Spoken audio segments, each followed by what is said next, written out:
ओम नमः सिद्धे।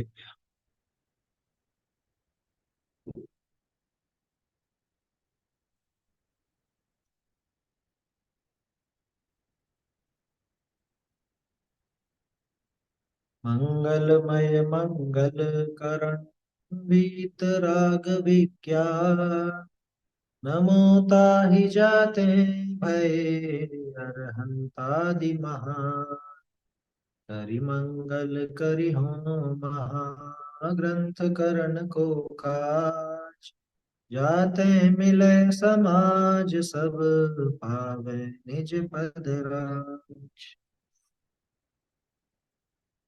मोक्ष मार्ग प्रकाशक ग्रंथराज पर अपनी चर्चा चल रही है और अपना प्रकरण इसमें चल रहा है असत्य रचना प्रतिषेध। असत्य पद रचना प्रतिषेध। असत्य पदों की रचना हमारे इस शास्त्र में नहीं होगी। सामने वाले ने प्रश्न उठाया था कि आपने जो परंपरा बताई अनादिकाल से चली आई, तो शास्त्र की परंपरा, श्रुत परंपरा, वो हमको समझ में आई, लेकिन हम ये कैसे मान लें कि इस परंपरा में सत्य ही सत्य है, असत्य है ही नहीं। इस परंपरा में किसी ने भी असत्य वचन नहीं कहे, ऐसा कैसे मान।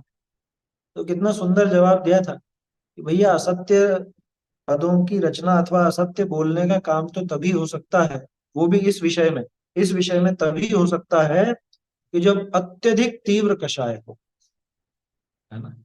अति तीव्र कषाय, सामान्य तीव्र कषाय भी नहीं, अति तीव्र कषाय हो, तभी जाकर के ये असत्य पद की रचना हो सकती है अथवा असत्य वचन धर्म के मामले में कहे जा सकते हैं। कारण कि जिस काम से अनंत जीवों का बहुत बुरा होता हो और जिसके फल में अपने को भी नरक निगोद आदि के दुख भोगने पड़े, ऐसा काम तो तभी संभव है जब कषाय अति तीव्र।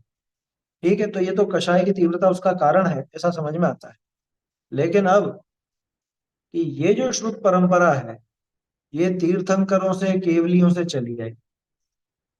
उनके तो कषाय का सर्वथा अभाव, है ना। सभी कषायों का सर्वथा अभाव है उनके, वो अपन देख चुके हैं अनंत सिद्ध आदि के स्वरूप। फिर जो उत्तर ग्रंथ करता है, मूल ग्रंथ करता तो केवली और तीर्थंकर। उत्तर ग्रंथ करता जो गणधर है अथवा जो महान आचार्य हैं, उनके भी कषायों की अति मंदता रहती है। उस कषाय की मंदता में ज्यादा से ज्यादा शुभ भाव हो सकते हैं और कोई प्रयोजन वहां होता ही नहीं। तो तीसरे नंबर पर कि जो गृहस्थ श्रावक हैं, वो भी इसकी रचना करते हैं, लेकिन उनके भी ऐसी तीव्र कषाय संभव ही नहीं। क्यों संभव नहीं है? कि अगर तीव्र कषाय होती तो शास्त्र रचना का अथवा जैन शास्त्रों के अभ्यास का विचार भी नहीं बनता, विचार ही नहीं बनता। तो इसलिए इस मार्ग में तो वो संभावना बिल्कुल भी नहीं। तो जैन धर्म में ऐसा तीव्र कषाय तो कोई नहीं होता जो असत्य पदों की रचना करके पर का और अपना पर्याय पर्याय में बुरा करे। पर्याय पर्याय में मतलब भव भव में, हर एक भव में बुरा करे, ऐसा तो कोई तीव्र कषाई जैन धर्म में नहीं। फिर नया प्रश्न खड़ा हुआ था कि लेकिन ये भी तो हो सकता है कि उन्होंने तो सब सही सही लिखा हो, सही वचन बोले हो या लिखे हो, लेकिन किसी ने मिलावट कर दी हो। ये भी तो एक संभावना है ना। कल इस पर चर्चा की थी अपन कि किसी तीसरे व्यक्ति ने बीच में मिलावट कर दी, तो किसको पता चलेगा, कैसे हम समझें कि इसमें मिलावट नहीं है। ये भी तो हो सकता है। आप कह रहे हो जैन जो श्रुत की जो परंपरा है, इसमें कोई असत्य वचन नहीं है, कि ठीक है आपने तो असत्य वचन नहीं लिखे, लेकिन किसी मिलावट करने वाले ने असत्य वचनों की मिलावट कर दी, तो कैसे पहचान। तो कितना सुंदर जवाब दिया था। इसी पैराग्राफ पर कल चर्चा रुकी थी अपनी। यही बात चल रही थी कि भाई मोतियों का कोई हार बनाता है और उस मोतियों के हार में कोई नकली मोती मिला देवे। मिला भले देवे, मिला तो सकता है, मिलाने की तो कोई असंभव बात तो है नहीं, लेकिन झलक नहीं मिलती। जो पारखी होते हैं वो तो उस झलक को पहचानते हैं, इसलिए पकड़ लेते हैं कि ये नकली है, ये असली नहीं। तो पारखी जीव तो ठगाते नहीं है, और जो मूर्ख हैं, भोले जीव हैं, वो चक्कर में आ जाते हैं। भोले जीव आ सकते हैं चक्कर में। दूसरी बात, अब उन भोले जीवों का थोड़ा बुरा तो होगा, ये तो बात सही है, लेकिन ये जो झूठ की परंपरा है बहुत लंबी नहीं चलेगी। कोई ना कोई इसका निषेध करने वाले तो पैदा होंगे ही होंगे, कोई तो इसका निषेध करेगा ही करेगा। जो समझदार लोग हैं वो तो इसका निषेध करेंगे, इस खोटी बात का निषेध करेंगे, तो अपने आप ही वो झूठे मोतियों की परंपरा चल नहीं पाएगी। ये सिक्का नकली नोट पकड़े में ही करता है। नकली नोट को डिस्ट्रॉय कर दिया जाता। सिक्के पे हाँ, पकड़ ठीक है। पहले सिक्के चला करते थे नकली चांदी के या इसके, और अभी जैसे नोट, फर्जी नोट भी चलते हैं, नकली नोट, तो वो पकड़ में आ जाता है। और बैंक के पास पहुंच जाए तो बैंक वापस देती नहीं वो नोट, उसके बदले में आपको पैसा नहीं मिलता, उसको समाप्त कर दिया जाता, नष्ट कर दिया जाता। तो ऐसे वो परंपरा चल नहीं पाती, चल नहीं पाती। अब ऐसे इसको भी आगे भी बढ़ने देते। हाँ, ये नकली परंपरा, नकली ये शास्त्र आ गए ना उसको। नहीं बढ़ने देते थे, पुराने विद्वानों ने तो बहुत काम किया है ये। वो नकली शास्त्रों को या जो मिलावट हुई है उस मिलावट वाली बात को तो आगे बढ़ने देते ही नहीं थे। अब देखो, इससे अपने को एक चीज सीखने की है, हम भी उन चीजों को आगे बिल्कुल ना बढ़ाएं। आगे बढ़ती हों तो अगर हमें पता है कि ये नकली है तो उसके संबंध में खुल करके बोलें। बाजार में नकली माल चलेगा तो नुकसान किसका है? नुकसान तो धर्म का होना है ना। नकली आ गया सिक्का हम्म, तो उसको मैं फिर वापस नहीं देता, तो मैं ठोक के ठोक देते थे। सही है, पहले के लोग वो नकली सिक्का आ जाता तो उसको ठोक पीट देते ताकि आगे चले नहीं, हाथों हाथ ही। वापस नहीं किए। तो ये तो बैंक भी तो यही करती, बैंक भी नोटों का यही करती, नष्ट कर देते हैं हाथों। संभाल के रखना ही नहीं कि आगे भेजना, आगे नहीं, हाथों हाथ उसको, उस पर ऐसे निशान मार दिए जाएंगे, फेक या नकली कुछ भी इस तरह का, तो चलता नहीं होगा।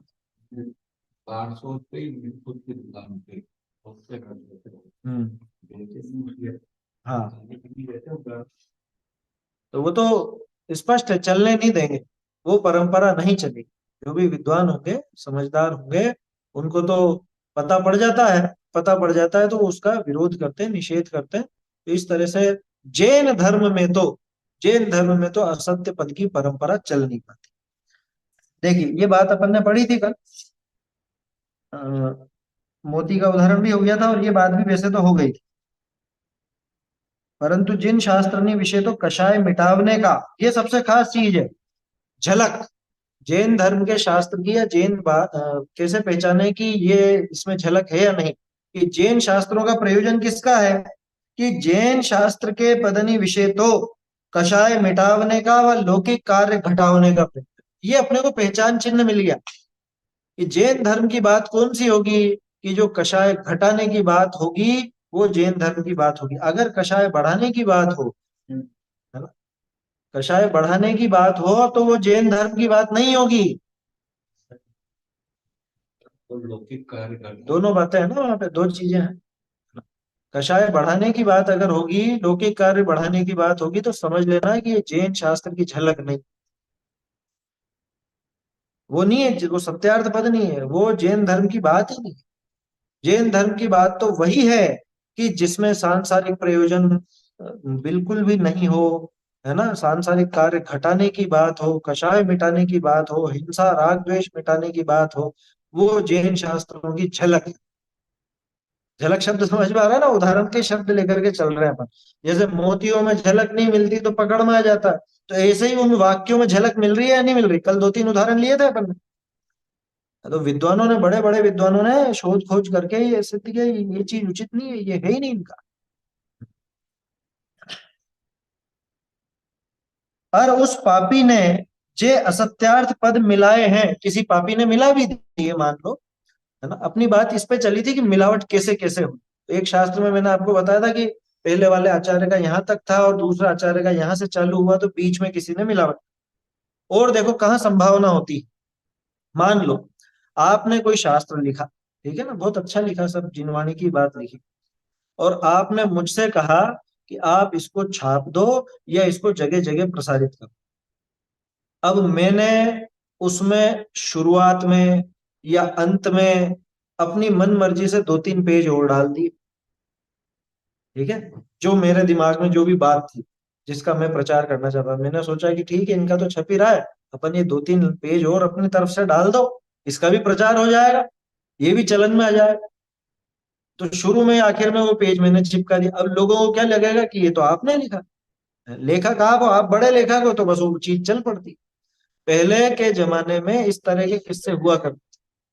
कोई व्यक्ति जो खुद का नाम, जिसको खुद के नाम का इतना लोभ नहीं था, उसको लोभ था कि मेरी ये रचना जगह जगह प्रसिद्ध हो, तो वो क्या करता था, प्रसिद्ध व्यक्ति के नाम पर चला देता। कोई प्रसिद्ध राजा हो, उसके नाम पर वो लेखक का नाम लिख देता, या कोई प्रसिद्ध लेखक हुआ हो, उसके नाम पर लिख देता। जैसे कल अपन ने देखा ना, उमा स्वामी श्रावकाचार्य। अब उमा स्वामी आचार्य ने कोई श्रावकाचार्य नहीं लिखा, लेकिन वो लिखने वाले का मंतव्य क्या था, उमा स्वामी का नाम जोड़ देंगे तो ये बात चल पड़ेगी। ऐसे वो गड़बड़ हो जाती है ना। और वो तो मिलावट के, वो तो पूरा ही नकली था, है ना। अभी तो अपन ये देख रहे हैं, दो चीजें हैं, एक तो नकली माल, दूसरा मिलावट कर देना, असली में नकली की मिलावट कर देना, दो अलग अलग बातें हैं। तो नकली चीज भी इस तरह से चल पड़ती और मिलावट भी हो जाती। पहले प्रतिलिपिकार हुआ करते थे, तो प्रतिलिपिकार किसी ने अपने मन से ही कुछ भी लिख दिया। कई बार प्रतिलिपियां उल्टी सीधी मिलती है ना, खुद के मन से लिख देते थे कुछ भी। मान लो प्रतिलिपिकार जैन हो और विपरीत आमनाय का हो, तो वो अपनी मनगढ़ंत बातें भी घुसा देते। या अन्यमति हो, और अन्यमति किसी और के प्रभाव में हो, तो उस प्रभाव में आकर के वो गड़बड़ कर देवे प्रतिलिपि। कई बार होता है ना, पाठ भेद मिल रहा है, पाठ भेद, शब्दों का एकाध शब्द का मिले तब तक तो ठीक है, लेकिन लाइनों की लाइनें गायब कर दी गई, लाइनों की लाइनें नई आ गई है, इसकी जगह कुछ और लिख दिया गया, उसी में विपरीतता खड़ी हो गई, ये बड़ी भारी समस्या हो जाती है। और फिर सभी ग्रंथों की कोई मूल प्रति तो मिल नहीं पाती, जैसे टोडरमल जी की मूल प्रति तो अपने को मिल गई किस्मत से, है? और भी रत्नकरण की भी अपन देख रहे हैं, वचनिका की, वो भी मूल प्रति मिल गई। नहीं, 415 439 अलग चीज है, ये वैसी बात नहीं है। देखो 415 समय सारजी 15 गाथा का, वो तो अमृत चंद्राचार्य की टीका है, उनको उतनी गाथाएं मिली तो उन्होंने उसकी टीका कर। जय सेनाचार्य को कदाचित ज्यादा मिली होंगी, तो उन्होंने 437 गाथाएं, 439 नहीं, 437 गाथाएं, तो 437 गाथाएं मिलती। तीनों ग्रंथों में अंतर मिलता है ना। और गाथाओं के क्रम में भी अंतर मिलता है। अब क्रम में तो अंतर हो सकता है, देखो वो ताड़पत्र पे पहले लिखते थे, पेज ऊपर नीचे हो गए, बंधे हुए तो रहते नहीं थे, ऊपर नीचे हो गए तो वो चीज पहले आ गई, उसमें क्या है, अगर नंबरिंग नहीं है ढंग से तो। वो कोई ऐसी विशेष बात नहीं है। समस्या कहाँ है कि अगर विषय विपरीत हो रहा हो, तो जैसे जय सेनाचार्य की टीका में अपने को अतिरिक्त गाथाएं मिलती हैं, लेकिन क्या वो अतिरिक्त गाथा, कोई एक भी गाथा ऐसी है कि जो विपरीत बात आ रही है? विपरीत तो नहीं है, उसी का पोषण करने वाली गाथा है। जो विषय चल रहा है, उस विषय का पोषण करती हुई गाथा है, तो उसमें अपने को समस्या नहीं। समस्या वहां खड़ी होती है जहां असली मोती में नकली मोती मिला जाए और झलक नहीं मिले। झलक अपन ने देख ली, झलक क्या है, जैन दर्शन की झलक तो यह है कि कषाय मिटाने की, लौकिक प्रवृत्ति घटाने की बात हो। आया समझ में? ये झलक मिलती हो तो स्वीकार करना, ये झलक नहीं मिलती हो तो दिमाग खुला रखना। किसी के भी नाम से या कहीं पे भी छपा हुआ मिल जाए या हाथ का लिखा हुआ ही मिल जाए, उससे प्रभावित मत हो जाए। हाथ के लिखे हुए तंत्र मंत्र की किताबें भी हैं, इसलिए हस्तलिखित कोई कोई बड़ा भारी खेल नहीं है वो। लोगों को क्या महिमा बहुत होती है, और हस्तलिखित हस्तलिखित, लेकिन किस चीज का हस्तलिखित है? हैं? चौर्य कला के भी हस्तलिखित ग्रंथ है। आया समझ में? श्रृंगार रस की रचनाएं भी है हस्तलिखित, तो बोलो उसको क्या प्रमाण कर लेंगे? हमने तो सैकड़ों ग्रंथ देखे हैं हाथ से लिखे। आया समझ में? तरह तरह के हैं, राजा रानियों के किस्सों किस्सों के भी हैं, बहुत सारी चीजें। तो हस्तलिखित कोई प्रामाणिकता की निशानी नहीं, है ना। छपा हुआ होना प्रामाणिकता की निशानी नहीं, और संस्कृत में या प्राकृत में लिखा होना, किसी भी भाषा में लिखा होना, ये प्रामाणिकता की निशानी नहीं है।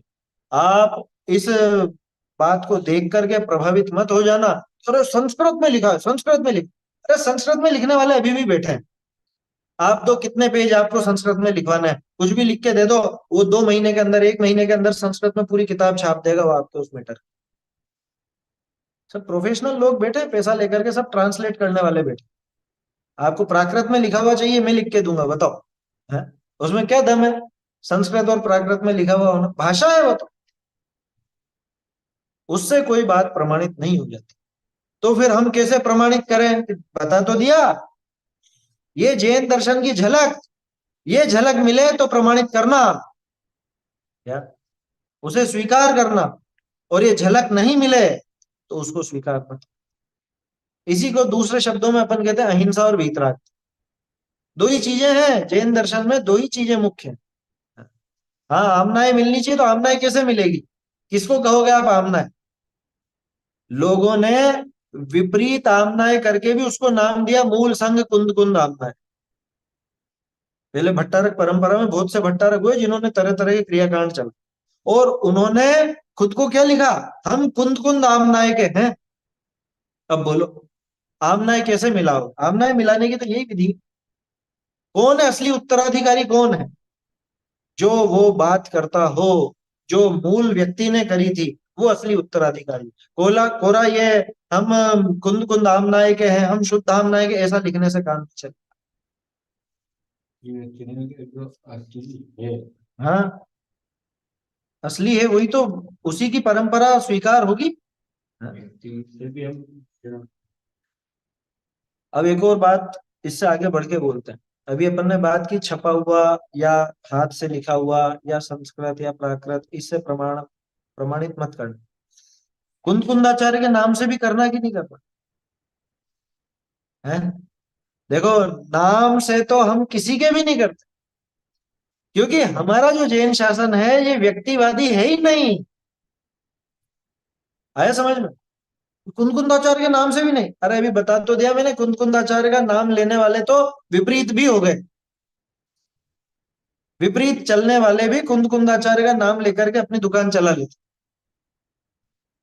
अभी उदाहरण दिया था ना, उमा स्वामी श्राव का चाप, नाम लिया उमा स्वामी का, और उसके अंदर बातें पूरी विपरीत कही, और फिर नाम भी रख दिया श्राव का चाप, आगे लोग चक्कर। इसलिए किसी के भी नाम से, अरे महावीर स्वामी तक के नाम से मत ठगाना। या आपकी व्हाट्सएप यूनिवर्सिटी में तो यही चलता है ना, रोज वो लोग बाग फोटो भेजते हैं, महावीर स्वामी कहते हैं, महावीर स्वामी कहते हैं। कि तुम्हारे कान में आकर के कहेगा महावीर स्वामी? महावीर स्वामी कहते हैं, कहाँ पे कहते हैं भैया बताना। ऐसे देखोगे आप, आपके आते होंगे इस तरह। हमने तो ऐसे ग्रुप तत्काल छोड़ देते हैं जहां पे शास्त्र की बात तो हो नहीं और अपने मन से लिख देंगे और महावीर स्वामी ने कहा। अरे, महावीर स्वामी ने कहा? कैसे कहा महावीर स्वामी ने? महावीर स्वामी की बात तो अपने को आचार्यों के ग्रंथों में मिलती है। कुंद कुंदाचार्य देव ने क्या कहा, कहाँ पे कहा, तो उसका प्रमाण दिया जाता है। वो प्रमाण अपने को मिलता है तो अपन स्वीकार करते हैं कि हाँ, ये कुंद कुंदाचार्य देव का कथन। वस्तु में वस्तु की बात कही वो वही मानी, नाम कुछ भी लेकर वो नाम कुछ भी रखो। अरे जब अपन एक तरफ ही कहते हैं बुद्ध वीर जिन हरिहर ब्रह्मा, या उसको स्वाधीन हो, हमको नाम से नहीं फर्क पड़ता ना। हम तो गुणों की पूजा करते हैं। जैन दर्शन व्यक्तिवादी दर्शन तो कभी भी नहीं रहा, गुणों की ही पूजा हुई है। ठीक इसी तरह से अब इसका उल्टा कर लो, नाम से हम किसी को प्रमाणित नहीं करते, नाम से नहीं करते, उस बात से करते हैं। आगे अपन सीखेंगे मोक्षमा प्रकाशक में, टोडरमल जी बताएंगे प्रामाणिकता कैसे बनती है। पहले जो प्रयोजन भूत बातें हैं, प्रयोजन भूत बातों की परीक्षा की जा सकती है। सबसे बड़ा प्लस पॉइंट यही है इस तत्व ज्ञान का, कि जो मुख्य बात है ना, जो मुख्य बात है रत्नत्रय के लिए, मोक्ष मार्ग के लिए, उसकी परीक्षा एक सामान्य व्यक्ति भी कर सकता है। तो पहले वो बात परीक्षा पूर्वक स्वीकार की जाएगी, और जब वो बात प्रमाणित हो जाएगी, यानी कि वचनों से वक्ता की प्रामाणिकता सिद्ध हो जाएगी, तब फिर उस वक्ता से अप्रयोजन भूत बातों के संबंध में प्रामाणिकता भी आ जाएगी। आया समझ में? पहले वचनों से वक्ता की प्रामाणिकता, फिर वक्ता से वचनों की प्रामाणिकता, ऐसा होता है। छोटा सा उदाहरण है, जैसे अभी अपन सब लोग स्वाध्याय में बैठे है ना, आप में से बहुत से लोग काफी समय से साथ में स्वाध्याय कर रहे हैं मेरे साथ। तो अब आपको ये आइडिया लग गया है मैं किस तरह की बात बोलता हूँ या क्या बोलता हूँ जो भी। अब अगर आपको उस बात पे भरोसा होता है तो पहले तो आपने वो बात परखी ना। कोई पहले दिन से तो आप एकदम से स्वाध्याय में नहीं जुड़े। आपको वो बात उचित लगी तो आप बैठने लगे, जुड़ने लगे, है ना। अब वो आपने उस बात को परख करके देखा, वो बात उचित लगी तो ये स्वाध्याय आप कर। अब कल से कोई बात होती है और उसमें फिर इस शास्त्र का ये मेरा नाम आता है कि उन्होंने कही है वैसी बात है, तो फिर आपका मन क्या होगा कि हाँ फिर तो ठीक हूँ, है ना। पहले यही होता है ना, पहले अपन उन वचनों को प्रमाणित करते, वचनों से वक्ता की परख की जाती है। बाद में फिर कोई ऐसी बात हो जो अप्रयोजनभूत हो, उससे वक्ता का नाम ही काफी, उसके विषय में वक्ता का नाम काफी होता है। अप्रयोजनभूत बात के संबंध में ध्यान रखना, प्रयोजनभूत बात के संबंध में नहीं। क्यों? क्योंकि प्रयोजनभूत बात की तो आप परीक्षा कर सकते हैं। तो हमारे आचार्य तो हमेशा परीक्षा करने का ही उपदेश देता है। बतलाऊं तो करना प्रमाण, परीक्षा करके ही स्वीकार करना, बिना परीक्षा के स्वीकार मत करना। और ये कभी विचार किया आपने? मुझे तो अंदर से कई बार ऐसा बहुत ऐसा हर्ष सा होता है कि जो अपनी खास चीज है, मोक्ष मार्ग में प्रयोजनभूत बात है, जिसकी परीक्षा करनी है, उसकी परीक्षा हो सकती है।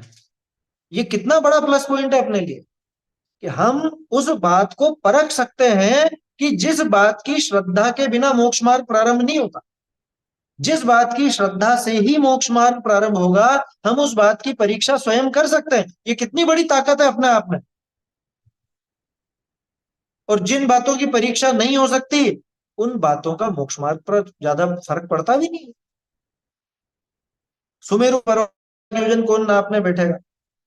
नहीं नाप सकते। अब वो 1 लाख का 2 लाख भी हो तो भी फर्क नहीं पड़ रहा उससे कोई मोक्ष प्रकट, मतलब मोक्ष मार्ग में। लेकिन जीव कैसा है और राग आदि भाव अपने लिए भले हैं बुरे हैं, इन चीजों की परीक्षा तो अपन खुद कर सकते हैं ना। ये चीजें तो खुद महसूस होती है ना।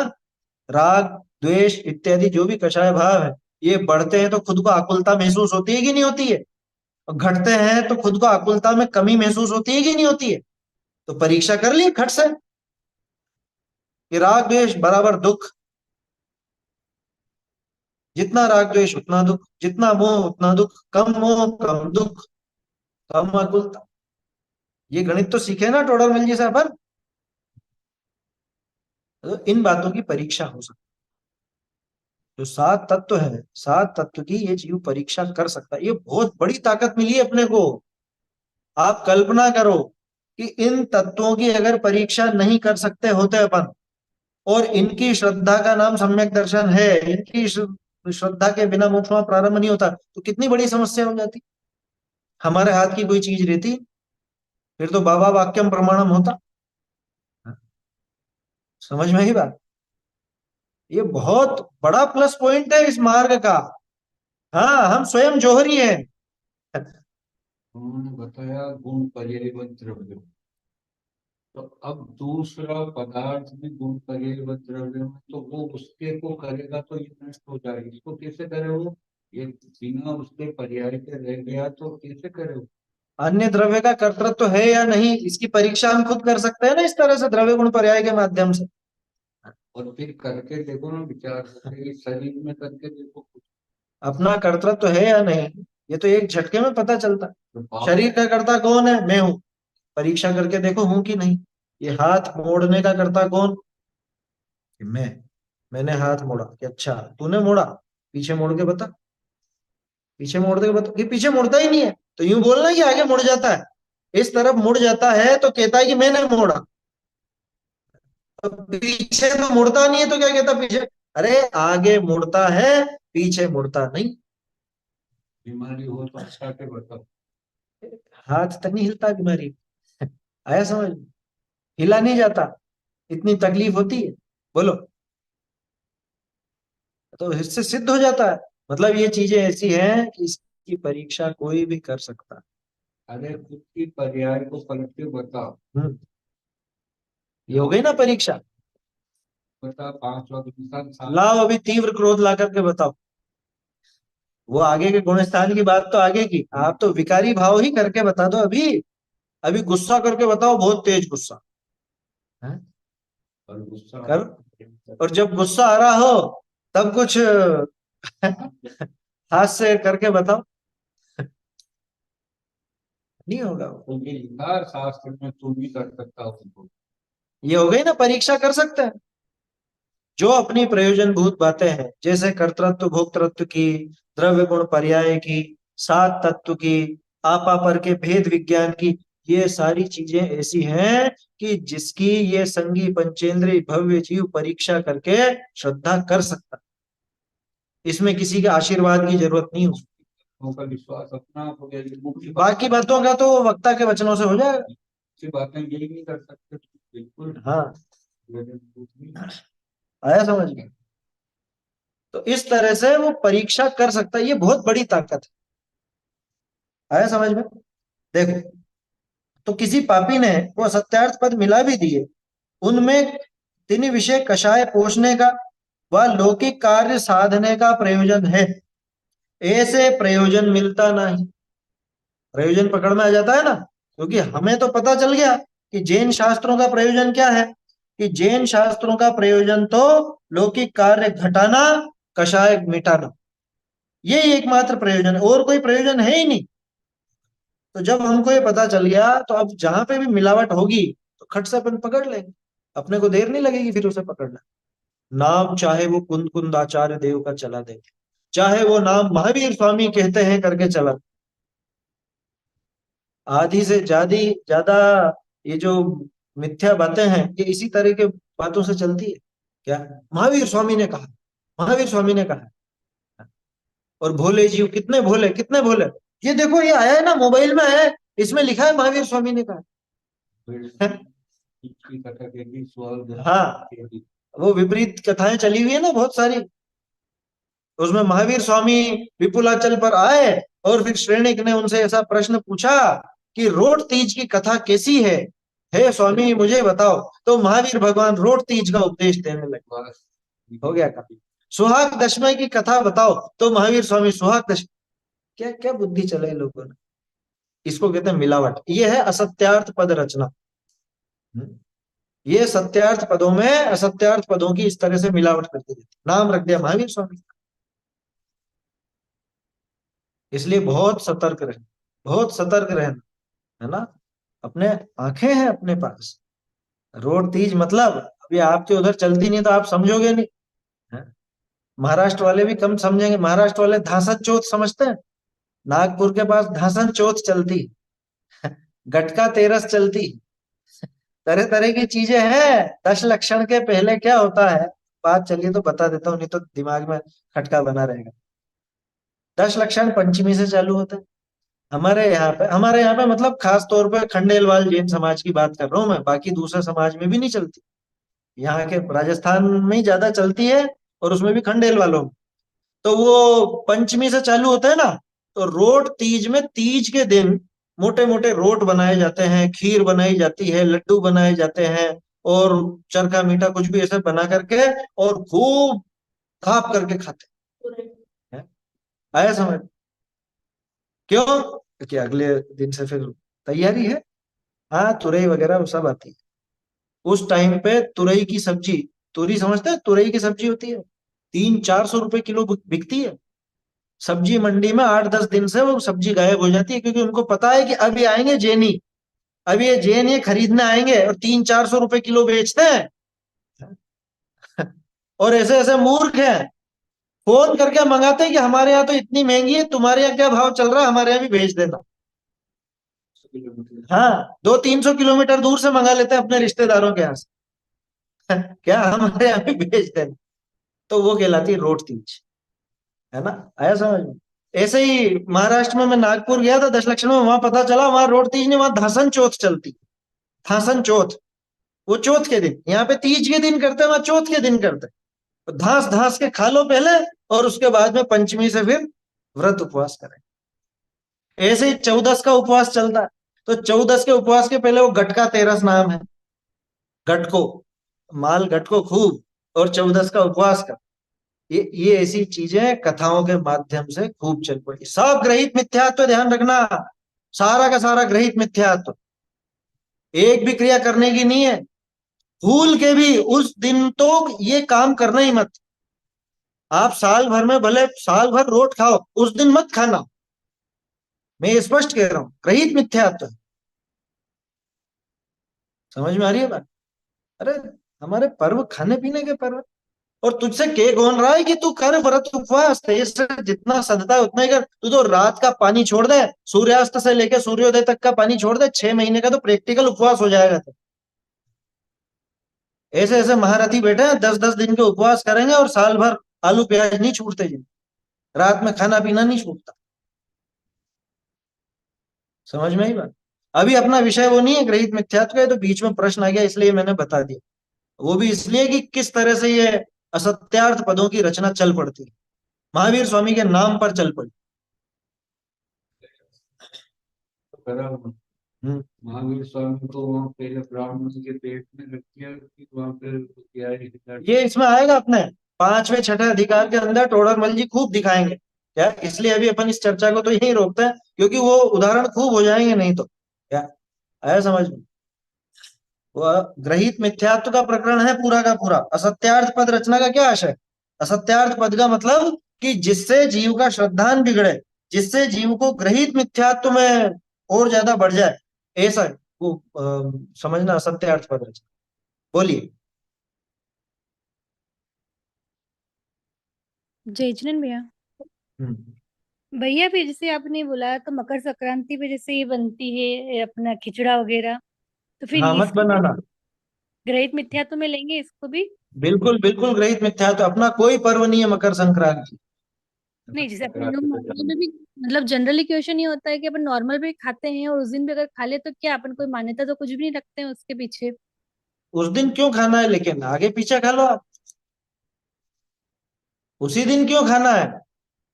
देखो, मैं तो ग्रहित मिथ्यात्व का जब प्रकरण चलता है ना, मैं एक चीज कहता हूं, ग्रहित मिथ्यात्व है या नहीं इसकी परख कैसे हो, उसमें आप लगाओ क्यों। क्यों लगाते जाओ, आखिरी जवाब जो मिलेगा ना, अगर वो तर्क और युक्ति संगत है तब तो ठीक बात है। लेकिन अगर तर्क युक्ति संगत नहीं और फिर भी कि नहीं नहीं करते ही है, करना ही है, अगर व्यर्थ की जिद आ रही है तो समझ लेना ग्रहित मिथ्या है ना। जैसे छोटा सा उदाहरण, कि वो चप्पल सीधी करना भैया, क्यों? क्यों लगाओ? कि कोई उलझ करके गिर जाएगा इसलिए चप्पल सीधी कर दो, तो एक तरफ रख दो, तो बात ठीक है। लेकिन कि नहीं नहीं उल्टी नहीं रखनी चाहिए, अशुभ होता, अशुभ होता, अमंगल होता, ये होता है वो होता है, तो समझ लेना ग्रहित। काम एक ही है उसमें, लेकिन दिमाग कैसा चल रहा है? उसी दिन क्यों खाने की इच्छा हो रही है? और रोट तीज वगैरह में क्या दिक्कत है? यही तो दिक्कत है। रोट तो यूं खाते ही है, साल भर में 3-4 बार अपन बना के खा लेते हैं, उसमें क्या बड़ी बात है, लेकिन उसी दिन क्यों? एक चीज, दूसरी बात, वो जो मिथ्या पर्व चल पड़ा है या मिथ्या रीति चल पड़ी है, उसमें हमारा योगदान हो गया, हमारा अनुमोदन हो गया, हमने भी वही काम किया। वो अनुमोदन हुआ ना स्पष्ट रूप से। भाई पूरी दुनिया उस काम को कर रही है, हम भी करने लग गए, हमारा तो वो भाव नहीं है लेकिन ऐसे ही करने लग गए, तो आपने उसमें सहयोग दिया उसको आगे बढ़ाने। आया समझ में? ऐसा है। देखो, तो उनमें ये अपने को यहाँ समझ लेना चाहिए भाई, बहुत आंखें खुली रखने की जरूरत है। संगी पंचेंद्रिय है अपन, है ना, मस्तिष्क मिला है, तो अपन प्रश्न लगाओ, उसमें क्या है, प्रश्न लगाओ और जवाब उसका उचित हो तो स्वीकार करना, जवाब उचित नहीं हो तो स्वीकार नहीं करना। भाई क्यों का जवाब ऐसा नहीं होना चाहिए कि बस ऐसे ही हो गया, ऐसे ही मन है, ऐसे ही है, करना पड़ता है, करना चाहिए, ऐसा नहीं। तर्क दो ना, युक्ति दो, क्या है उसके पीछे तर्क और युक्ति। अभी वो प्रकरण नहीं है और मैं दो एक उदाहरण लूंगा तो फिर वो लंबा खिंच जाएगा, इसलिए इस बात को यही विराम देते हैं। ग्रहित मिथ्यात्व का प्रकरण आगे खूब आएगा, है ना, और बहुत विस्तार से पहले भी चर्चाएं की हैं अपन। क्या? चलिए, क्या कहा? ऐसे प्रयोजन मिलता नहीं, क्यों नहीं मिलता? क्योंकि वहां पे कषाय पोषने का या लौकिक कार्य साधने का प्रयोजन सिद्ध हुआ, है ना। किसी ने मिलावट कर दी तो वो जो जैन शासन की झलक थी, जैन दर्शन की झलक थी, वो झलक मिली नहीं, और वो झलक नहीं मिली तो खट से ये बात पकड़ में आ गई कि ये गड़बड़। ऐसे प्रयोजन मिलता नहीं, ताते परीक्षा करी ज्ञानी ठगावता भी नहीं। जो समझदार होगा वो तो परीक्षा कर लेगा, ठगाएगा नहीं। और परीक्षा करना, टोडरमल जी आपको परीक्षक बना देंगे अगर आप मोक्षमा प्रकाशक को अच्छे से पढ़ोगे तो। अरे वो जैन जैन ही नहीं है जो परीक्षा करना नहीं जानता हो। जो सही गलत की परीक्षा नहीं कर सकता वो जैन ही नहीं है। जैनी का जैन बना इस बात में है, वो अगर शास्त्राभ्यासी है तो निश्चित रूप से परीक्षा करके स्वीकार करे। अरे हमारे तो समंतभद्र स्वामी ने साक्षात भगवान की परीक्षा की। आप तो परीक्षा, हमारे तो नाम है ग्रंथों, परीक्षा मुख, बोलो, सत्य शासन परीक्षा। परीक्षा नाम है, ग्रंथों के नाम है परीक्षा। हमारे यहाँ तो परीक्षा करना सिखाया जाता है। और जो ये कहता है कि तुमको किसने अधिकार दिया कि तुम गुरु की परीक्षा करो, या तुमको किसने अधिकार दिया तुम देव की परीक्षा करो, श्रावक होकर के तुम देवशास्त्र गुरु की परीक्षा करोगे? हाँ करेंगे। हमारे आचार्य ये कह करके गए हैं, हमारे आचार्यों ने हमको परीक्षा करना सिखाया है, और ये आदेश दिया है कि परीक्षा किए बिना मानना मत, बतलाऊं तो करना, प्रमाण प्रमाणित करना अपने परीक्षा करके, तब जाके स्वीकार करना। मैंने कह दी इसलिए मत मान लेना। समझ में आई बात? कल से कोई दूसरा कुछ कहेगा फिर वो मानते बिना परीक्षा के मानने वाले के साथ मालूम क्या समस्या है? जैसे आज मैं बोल रहा हूं, ठीक है ना, आप हाँ हाँ हाँ हाँ करके मान लोगे अगर बिना परीक्षा किए मानोगे तो। और कल से कोई दूसरा कोई दूसरी बात कहने लगेगा तो उसमें भी हाँ हाँ करने लग जाओ। अपरीक्षक के साथ ये समस्या होती है, वो सब में गर्दन हिला देते, बिन पेंदे के लोटे जैसा। गंगा गए गंगादास, जमुना गए जमुनादास, उसका कोई ठिकाना नहीं। इसलिए अपने को ऐसा नहीं बनना। अपने को तो भाई मस्तिष्क मिला है ना, यहाँ पे सड़ा नारियल थोड़ा रखा है कंधों के ऊपर आपके, जो हर कहीं पे अपन ठोक देंगे, हर कहीं पे कैसे भी स्वीकार कर लेंगे। मनुष्य का मस्तिष्क मस्तिष्क है ये, है? मनुष्य का माथा है, इसकी कीमत समझिए। देव तरसते हैं मनुष्य भाव के लिए, ये हमको मिला है।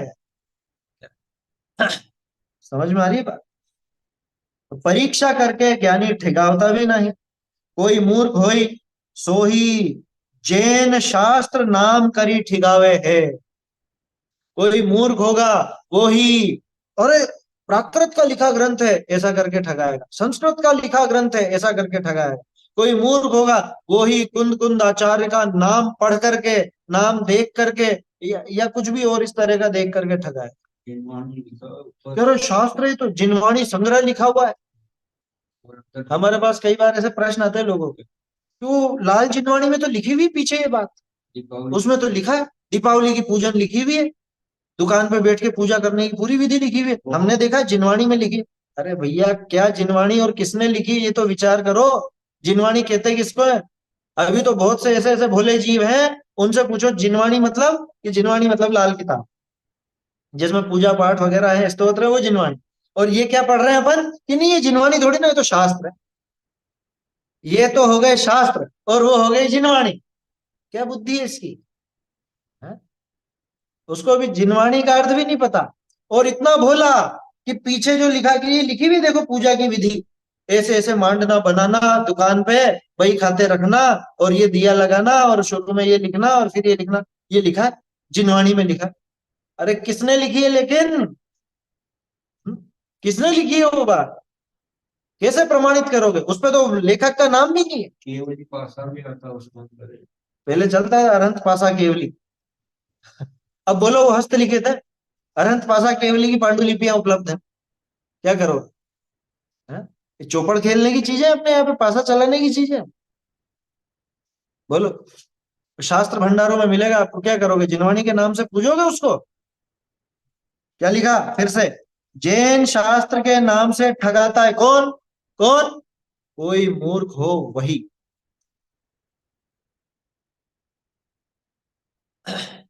अपन अटक नहीं रहे इस विषय पे, इसको पक्का कर लेना दिमाग में।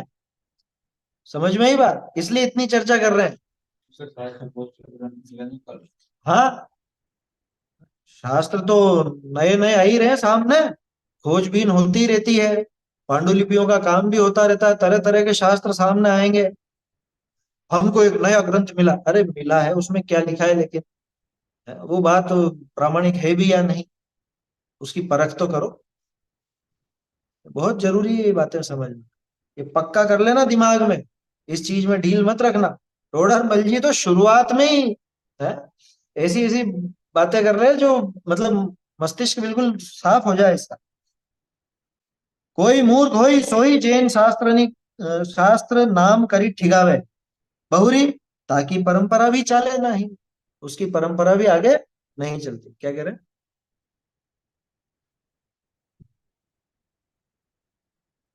अच्छा, घुटाई जितनी होगी बात उतनी खरी बैठेगी।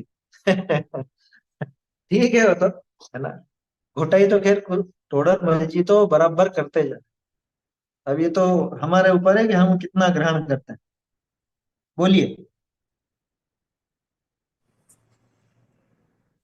पंडित जी, जैसे पुराणों में लिखा रहता है कि मतलब राजा सैनिक ने महावीर भगवान से प्रश्न किया कि मतलब हम प्रद्युम्न जी का चरित्र जानना चाहते हैं, रामचंद्र जी का चरित्र जानना चाहते हैं। तो फिर वो मतलब लिखते हैं वो सब कहानी वगैरह, तो वो तो सही है ना, वो प्रमाण? वो है ना प्रामाणिक। उसमें अगर सही बात आ रही है तो बिल्कुल प्रामाणिक है। मैं यही तो कह रहा हूँ कि ये एक प्रथमानुयोग की पद्धति होती है। आठवां अधिकार पढ़ेंगे ना अपन, तो आपको पता चलेगा वास्तव में सीधे सीधे कभी तीर्थंकर से प्रश्न नहीं पूछा जाता, लेकिन वो कथा करने की एक शैली, वो कथा की एक स्टाइल है। तो आचार्यों ने तो वो शैली अपनाई समझाने के लिए, और जिसको मिलावट करनी थी उसने उनकी वो शैली चुरा ली। उसने भी अब रोट तीज की कथा सुनानी है। आपने तो प्रद्युम्न कुमार की बात कही, है ना। तो प्रद्युम्न चरित्र में लेखक ने इस तरह मतलब जो भी आचार्य ने लिखा, तो उन्होंने उस ढंग से लिख दिया, ऐसी कॉपी करके। वो जिसको अपनी मिथ्या बात चलानी थी उसने भी वो की हुई स्टाइल में लिख दिया। क्योंकि श्रेणिक वहां गए, विपुलाचल पर समोसरण आया, और श्रेणिक ने जाकर के पूछा रोट तीज की कथा बताओ, तो रोट तीज की कथा सुना। ऐसी वो चोरी कर ली, वो उस कॉपी की मतलब उस शैली की कॉपी कर ली, है ना। तो इसीलिए कह रहे हैं कि ये देखना, ये झलक मिलती है कि नहीं, ये देखना। तो अपन सब इतने समर्थ हैं, इतनी सी बात तो समझ में आती है ना, कि कषाय मिटाने का प्रयोजन पुष्ट हो रहा है या बढ़ाने का, लौकिक कार्य में प्रवृत्ति बढ़ा रहे हैं या घटा रहे हैं, बस इतनी सीधी सी बात है। देखिए, तो क्या कहा, बहुरी ताकि परंपरा भी चले ना ही। ऐसे असत्यार्थ पदों की जो मिलावट करता है उसकी परंपरा भी चलती नहीं। क्यों नहीं चलती साहब? बहुत वर्षों तक चल सकती है, वर्षों तक भी चल सकती है, कई सैकड़ों वर्षों तक भी चल सकती है, ऐसी कोई बड़ी बात नहीं। लेकिन शीघ्र ही को तिनी असत्यार्थ पदनी का निषेध करे है। कोई विद्वान या कोई भी ऐसा जो समझदार है, वो आकर के उन असत्यार्थ पदों का निषेध करेगा ही करेगा। जैसे उस जमाने में बनारसी दास जी ने, टोडरमल जी ने, गुमानी राम जी ने, ऐसे बड़े बड़े विद्वानों ने किया ना। और उस टाइम के बहुत इनके विरोधी भी रहे उस समय भी, आज भी बहुत से विरोधी हैं। तो वो असत्यार्थ पद भले चल रहे हो लेकिन उनका निषेध भी बराबर होता आया। अब जो समझदार है वो परख करके सही सही बात पकड़ ले, और जो मूर्ख है वो बाबा वाक्यम प्रमाणम के नाम पर चलता है। तो विधि में फूल चढ़ाओ, केसर लगाओ, भगवान के भी करो, ये सत्यार्थ पद अपना पकड़ना गया कि ये सदात्ता का पोषण। ये राग का पोषण होता है। जो विपरीत आमनाएं चलती है ना, उसमें स्पष्ट समझ में आता है कि इसमें तो राग बढ़ रहा है, घट रहा है। इसमें तो घेवर पर भी नहीं पड़ा। कोई भी पूजा का द्रव्य हो, पूजा हो, उसमें अपन समझ जाते हैं कि भाई ये उचित है या नहीं। आया समझ? आग जलाओ, हवन करो, विधान में। अब कोई आपसे कह देगा, मान लो कल से, एक छोटा सा उदाहरण, कल से कोई कहने लग जाए कि धूप को आग में खेए बिना तो तुम्हारी पूजा ही अधूरी है? असली फूल चढ़ाए बिना तो तुम्हारी पूजा ही अधूरी है, तो क्या मान लोगे क्या? देखो वहां पे कि इसमें राग बढ़ रहा है या घट रहा है, इसमें हिंसा बढ़ रही है या घट रही है। दो पैमाने सीधे से, अहिंसा और वीतरागता, ये दो धर्म के मूलभूत आधार। उस कथन से अहिंसा घटती हो, अहिंसा नहीं बढ़ती हो, हिंसा बढ़ती हो, समझ लेना कि गड़बड़। आया समझ? देखो क्या कह रहे हैं। हाँ ठीक है, अब क्या करें उसमें, जिन्होंने सच्चे शास्त्र नहीं पढ़े हैं, मिलावट वाले शास्त्रों को ही सही मानते हैं, तो ये गलती है उनकी, उनकी गलती है। हाँ? आप कह सकते हो कि उनकी होनहार खोटी है विचारों की, वो क्या करें, उनको मिले ही नहीं। अरे बुद्धि तो है ना, बुद्धि से परखता तो सही, परखा क्यों नहीं? गलती तो उसी की है। इसमें पूरी तरह होनहार को दोष नहीं दिया जा सकता। पर सोना चांदी को नकली देवल तो देता नहीं। हाँ, लौकिक में तो सब सावधानी रखता, मटकी भी बजा करके देखता। क्या, एक मटकी भी लानी हो 100-150 रुपए की, तो उसको भी बजा के देखता है, ऐसे ही नहीं ले आता। अरे 10-15 रुपए की सब्जी भी लाता है तो छांटता है कि नहीं, बराबर की हर किसी उठा लाता है। इसको ही बदलनी पड़ेगी वो तो, बासी या सड़ी इसको ही खानी पड़ेगी। हाँ, ये विचार करना, भोगेगा कौन? खराब सब्जी लाएगा तो खुद ही को खानी पड़ेगी। कुछ भी हो। ऐसा समझना। तो इसलिए यहाँ पे तो मस्तिष्क पूरा खुला रखना चाहिए, दिमाग खुला रखने की बात है। बोलिए। सर ये जो पूजा का जो पद्धतियां हैं, पूजा जो लिखी गई है, उनमें ये बात तो आ ही जाती है कि जैसे वो 10 लक्षण की पूजा है ना, वो मिश्र धूम करम जय जाहि तुम पद सेवत हो। तो इस प्रकार की पूजाओं में पुराने पंडितों ने ही लिखी है पूजाएं, तो उस वजह से हाँ, ये थोड़ा लिखिए ना। रहता है कि ऐसा होना वो चाहिए, तो उसी का प्रूफ देते हैं। है ध्यान, उसमें बहुत सारी चीजें हैं। वहां तो फिर क्षीरो दधि सम निर्मल नीर है, तो वो लाओ फिर क्षीरो दधि, और कंचन मणिमय भृंगार है। वहां तो नहीं देखता, उसको बस ये नजर आता है कि देखो देखो, ये धूप का लिखा, ये फूल का लिखा, ये लिखा। अरे भक्ति में, स्तुति में तो बड़ा चढ़ा करके कथन किया जाता है। कल्प वृक्ष के फूल लाओ, अब कल्प वृक्ष के फूल लाओ, है? लिखा है कल्प वृक्ष के फूल, तो लेकर के आओ फिर। कैसे लगाए? देखो, जिसको छल ग्रहण करना हो ना, वो तो कहीं से भी करे। और ये सब चीजें आएंगी आगे, ये सब बातें आगे भी आएंगी और विस्तार आएगा। तो जो उनका ये है सर कि जो चीज अवेलेबल है वो तो हम ला सकते हैं, वो तो हम कर सकते हैं, तो उतना तो करेंगे। अब सब चीज नहीं अवेलेबल है तो क्या कर सकते हैं? क्षीरोदधि का जल तो यहाँ ला नहीं सकते, अब जो फूल वगैरह जो हमारे पास अवेलेबल है, उच्च बस फल तो हम। अपना वो झलक मिला लो ना, झलक, झलक मिला लो। भाई पुराने कवियों की, मैंने कहा ना, पुराना होना प्रामाणिकता की निशानी नहीं। अहिंसा बढ़ रही है या घट रही है? राग द्वेष बढ़ रहे हैं कि घट रहे हैं? बस इसमें समाधान हो जाएगा अपने आप कि इस कार्य से तो हिंसा बढ़ रही है, तो ये काम तो उचित नहीं। इस कार्य में राग द्वेष बढ़ रहे हैं, तो ये काम तो उचित नहीं। बस वही पैमाना रखना। ये मैंने इसीलिए कहा, ये नोट कर लो, ये अंडरलाइन कर लो इस लाइन को। ये अपने जैन दर्शन की झलक है ये। क्या, जैन शास्त्रों में तो कषाय मिटाने का, लौकिक कार्य घटाने का प्रयोजन। देखिए, ठीक है ना। शीघ्र ही कोई तीन असत्य असत्य असत्यार्थ पदनी का निषेध करे। बहुरी ऐसे तीव्र कषाई जैनी जैनाभास यहाँ इस निकृष्ट काल विषय हो है। उत्कृष्ट क्षेत्र काल बहुत है, इस विषय तो ऐसे होते नहीं। भाई असत्यार्थ पद कहीं किसी क्षेत्र विशेष में, किसी काल विशेष में चल भी जाए मान लो, तो सब जगह तो चलने वाले नहीं है ना। विदेह क्षेत्र में तो आज भी तीर्थंकर का मतलब समागम है, और वहां पे सही आमनाएं चलती ही है। कहीं पे कोई विपरीतता थोड़ी बहुत चल भी गई, तो उससे कोई पूरा धर्म थोड़ा कलंकित हो गया। जहां पे भी जैन दर्शन है कि बचा ही नहीं, ऐसा तो नहीं हो। दक्षिण में चल रही हो या विषम पंथ में चल रही हो तो उससे क्या, सब लोग थोड़ी चलेंगे। कि भाई साउथ में ऐसा होता है, तो साउथ में होता है, वो नॉर्थ में तो नहीं हो रहा ना। नॉर्थ में होता है, साउथ में तो नहीं हो रहा ना। ऐसी सीधी बात।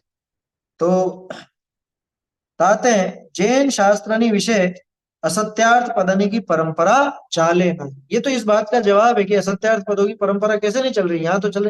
ये तो जरा सी जगह है जहां पे ज्यादा धर्म का प्रभाव है, ऐसे स्थान पर तो, या ऐसे काल में तो चल नहीं रही। ऐसा निश्चय करना। अब देखिए आगे पढ़ते हैं पद, है ना। आगे का विषय देखते हैं थोड़ा सा, ये बात तो हो गई।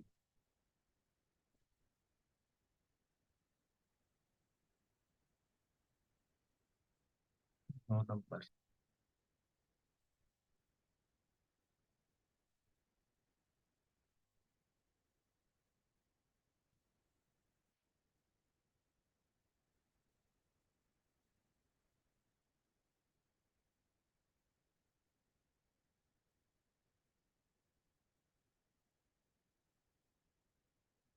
देखिए अब यहाँ पे एक नया प्रश्न, ये भी बहुत जोरदार है प्रश्न। अपन ने तीन बातें देखी अभी। पहला प्रश्न तो क्या खड़ा हुआ था कि आपने जो अनादिकालीन श्रुत परंपरा बताई, हम कैसे मान ले कि उसमें असत्य पद नहीं, ठीक है ना। तो उसका तो जवाब आ गया था कि भाई इसमें ऐसे मिलावट करने वाले ऐसे तीव्र कषाय जीव होते नहीं। दूसरा प्रश्न खड़ा हो गया कि उन्होंने तो नहीं लिखा, लेकिन कोई मिलावट करने वाले ने मिलावट कर दी हो तो उसका भी जवाब आ गया कि वो चलेगी नहीं आज। अब तीसरा, ये भी जोरदार प्रश्न, नीचे से तीसरी पंक्ति, बहुरी वह कहे है कि कषाय कषाय नहीं करी तो असत्यार्थ पद न मिलावे, परंतु ग्रंथ करने वालों के क्षयोपशम ज्ञान है, ताते कोई अन्यथा अर्थ भाषे, ता करी असत्यार्थ पद मिलावे, ताकि तो परंपरा चले। क्या कहा प्रश्न में कि भाई कोई जान करके तो नहीं मिला रहा। आपने जो बात कही कि जो मूल ग्रंथ करता है, उत्तर ग्रंथ करता है, वो तो एकाएक गड़बड़ करेंगे नहीं, क्योंकि एकाएक क्या, उनसे तो होएगी नहीं गड़बड़, क्योंकि वहां तो तीव्र कषाय है। दूसरा कि जो असत्यार्थ पदों को मिला देता है, मिलावट कर देता है सच्चे पदों में, उसकी भी परंपरा आगे नहीं चलेगी, ये भी बात समझ में आई। लेकिन मान लो कोई ग्रंथ करने वाले आचार्य अथवा गृहस्थ विद्वान वो है, क्षयोपशम ज्ञानी, केवल ज्ञानी तो है नहीं, तो उनके तो क्षयोपशम ज्ञान है। अब उनको कोई अन्यथा अर्थ भाषे, मान लो कोई ऐसा विपरीत ही समझ में आया उनको, और जैसा समझ में आया वैसे ही लिखा, कषाय वश नहीं लिखा, गलत जानने में ही गलत आया था तो गलत लिख दिया, ऐसा असत्यार्थ पद मिलावे ताकि तो परंपरा चले, उसकी तो फिर परंपरा चल पड़ेगी ना। अब इसका देखो जवाब, बहुत सुंदर है ताका समाधान। मूल ग्रंथ करता तो गणधर देव है, ते आप चार ज्ञान के धारक हैं, और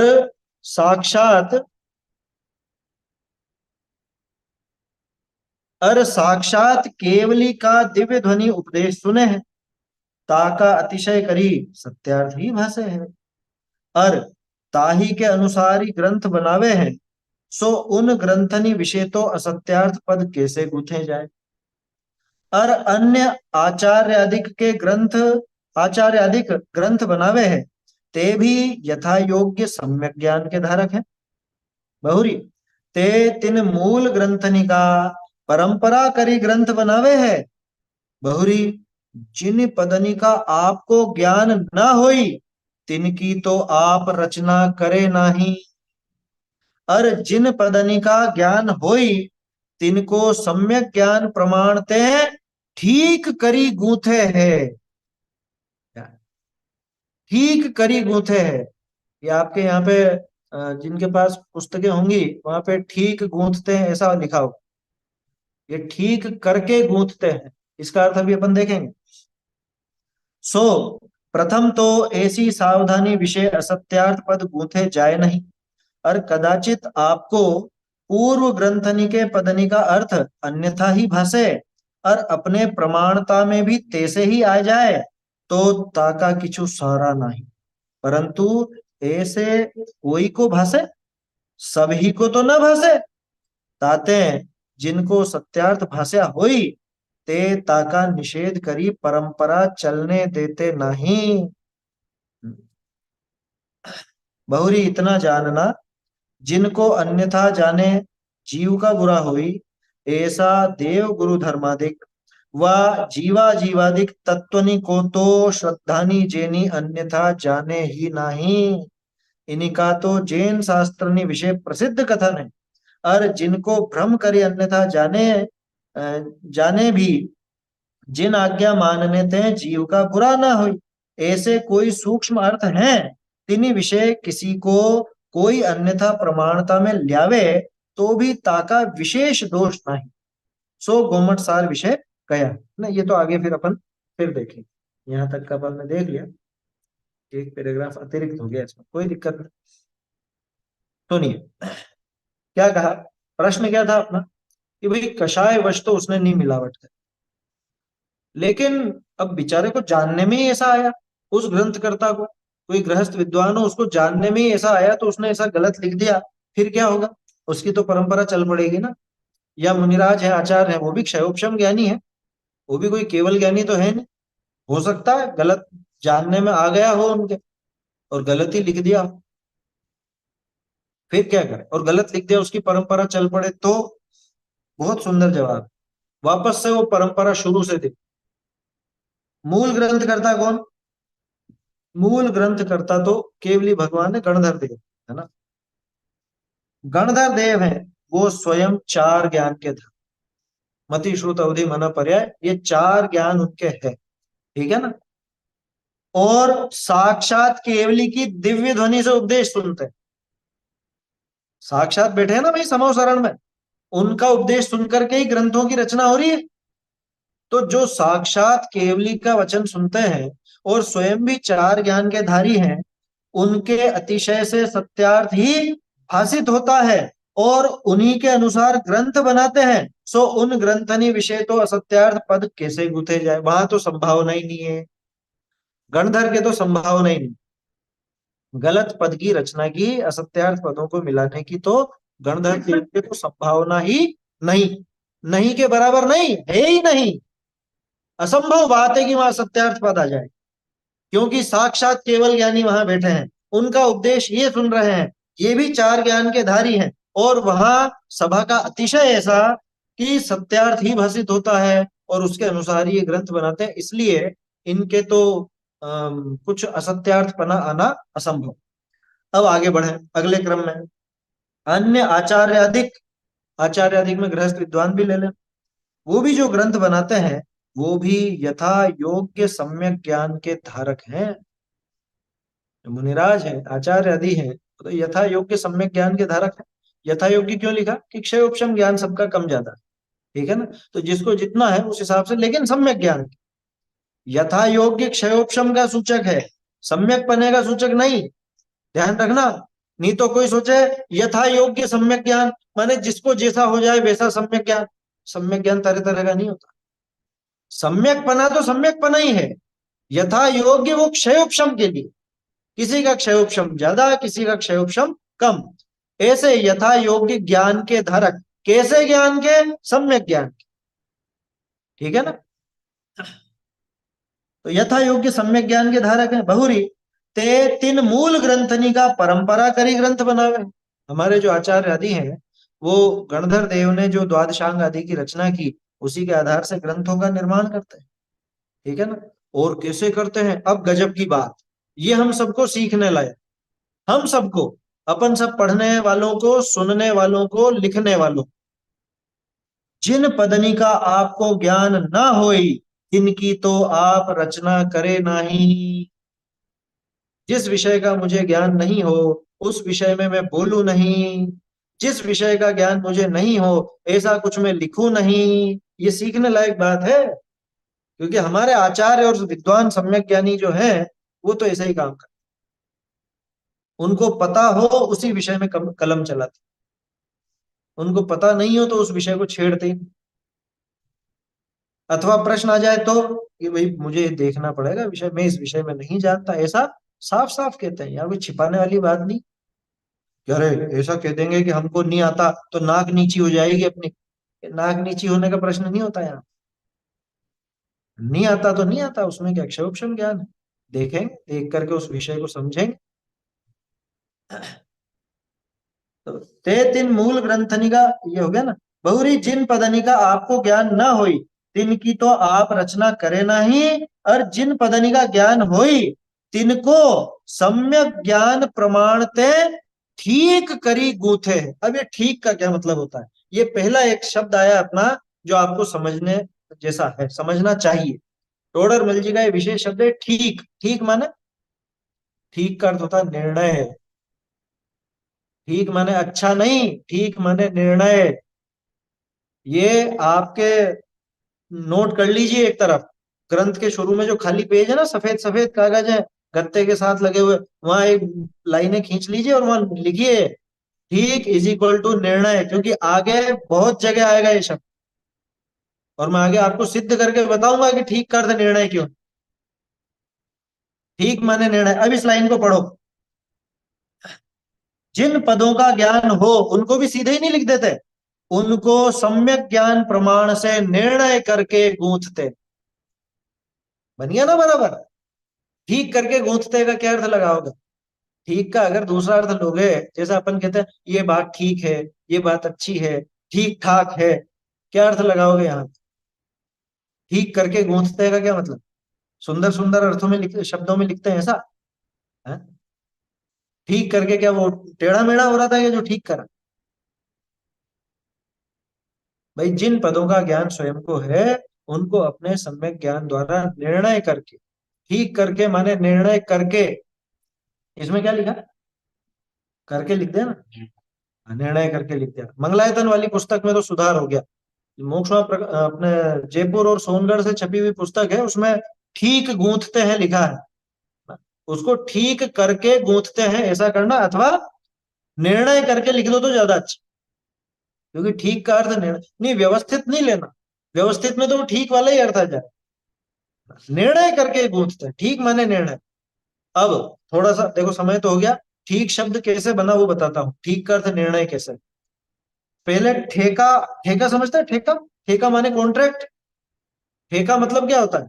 ये पक्का करना कि भैया ये काम ये करेगा, इतने रुपए में करेगा, ऐसा करेगा, वैसा नहीं करेगा, यही होता है ना। ठेके में क्या करता है? कोई भी काम का किसी को ठेका देते हैं, कॉन्ट्रैक्ट देते हैं, तो उसमें निर्णय किया जाता है, ये निश्चित किया जाता है कि ये काम है, इतनी इतने इसमें पगार मिलेगी, इतना इसको रुपया मिलेगा। यही होता है ना, और क्या होता है? तो वो ठेका शब्द कैसे चला? ठेका पहले कहलाता था ठीका। समझ में ही बात? वो ठीका था, तो ठीका से बिगड़ के ठेका हो गया। उसी को अपन ठीक ठीक करने लगे। ठीक है, ठीक है मतलब पक्का है, ऐसे। तो ठीक गूंथते हैं माने निर्णय करके, ठीक करके गूंथते हैं। टोडरमल जी ने क्या लिखा? ठीक गूंथते नहीं लिखा, ठीक करी गूंथे। अभी दिखाया था मैंने आपको यहाँ पे स्क्रीन। ठीक करी गूंथे हैं मतलब निर्णय करके गूंथते हैं। ठीक करके, ठेका ठीका करके यानी निर्णय करके गूंथते हैं, पक्का करके गूंथते हैं, ऐसा इसका आशय समझ लीजिए। है ना? पैराग्राफ बाकी है अपना, इसकी चर्चा फिर कल करेंगे।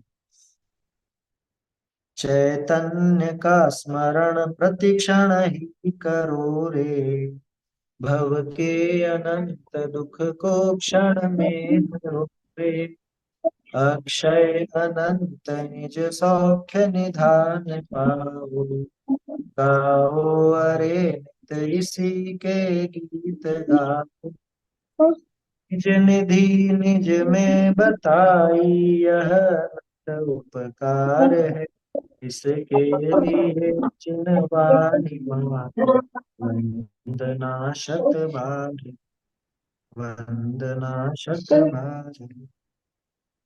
धीरे धीरे बोलो। शिवानी माता की जय हो।